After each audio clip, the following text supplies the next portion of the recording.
Bonjour, je m'appelle Samantha Bailly et je suis l'auteure de Stagiaire, le guide de survie aux éditions Larousse. Aujourd'hui, je vais vous donner 4 conseils pour essayer de survivre en stage. Premier conseil, relativiser.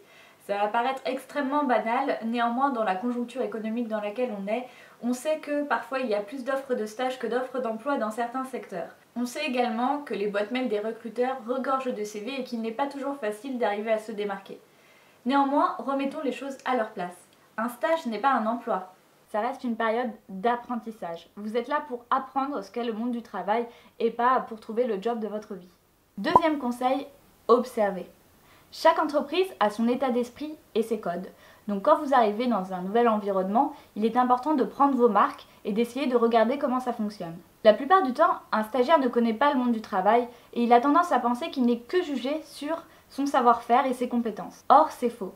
Votre comportement, votre façon de parler, votre façon de vous adresser aux gens, c'est ce qu'on appelle le savoir-être et c'est ce qui va autant être jugé que vos capacités et vos compétences. Troisième conseil, s'organiser. Alors là encore, c'est extrêmement simple, mais en général, les étudiants qui arrivent en tant que stagiaires ne connaissent pas très bien le monde du travail. Ils ont des connaissances certes théoriques, mais ils n'ont pas encore été confrontés au terrain et parfois à la réalité de certaines tâches. De petites astuces très simples permettent de travailler en toute sérénité et d'éviter des oublis ou des impairs. Par exemple, faites des to-do list.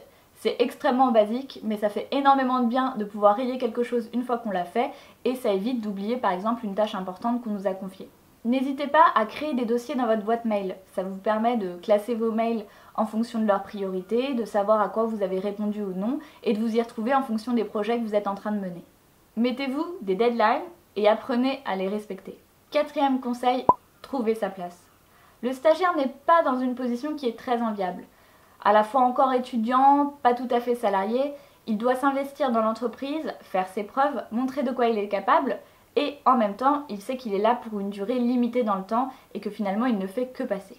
J'ai envie de dire, vivez votre stage comme vous avez envie de le vivre en fonction de l'enjeu qu'il représente dans votre vie professionnelle. En effet, n'oubliez pas que souvent votre gratification est faible ou parfois inexistante lorsque votre stage dure moins de 2 mois. C'est un équilibre à trouver entre trop se mettre en avant, pas assez, trop donner ou pas assez, et il est important de pouvoir trouver vos limites tout en gardant votre motivation intacte et prouver que vous êtes évidemment investi. Surtout, n'oubliez jamais qu'un secteur professionnel peut être bien plus petit qu'il en a l'air. Vous serez probablement amené à recroiser les gens que vous avez vus durant votre stage. Vous faites vos premiers pas dans le monde professionnel et vous commencez à construire votre réseau. Je vous souhaite bonne chance pour ce stage et à bientôt.